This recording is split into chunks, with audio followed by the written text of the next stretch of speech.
कैबल्य public school नवम वार्षिक उत्सव शिशु आगामीकाल भविष्य नहीं शिक्षा दीक्षा संस्कार ज्ञान गारिमा दक्षता सर्वोपरि बलिष्ठ व्यक्तित्व आधार में राष्ट्र निर्माण स्वप्न साकार होगा और एथिपाई चित्र नुहे चरित्र निर्माण आवश्यकता रखी उत्तर पीढ़ी को मूल्यबोध भित्तिक नैतिक शिक्षा दे गढ़ी तोलिबा बेले शिक्षक बा अभिभावकर दायित्व नुहे बरং यार समाजर नैतिक कर्तव्य बोली उदला विज्ञापित अचल अधीन दि कैबल्य पब्लिक स्कूल नवम वार्षिक उत्सव अतिथि माने मत व्यक्त करिसेंति।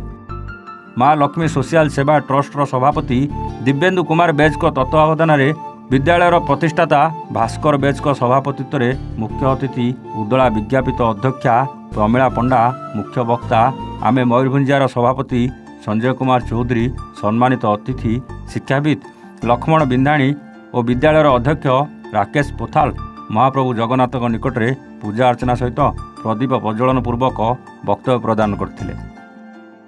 मयूरभंजरू जशवंत पेडांग रिपोर्ट एवान ओडिशा।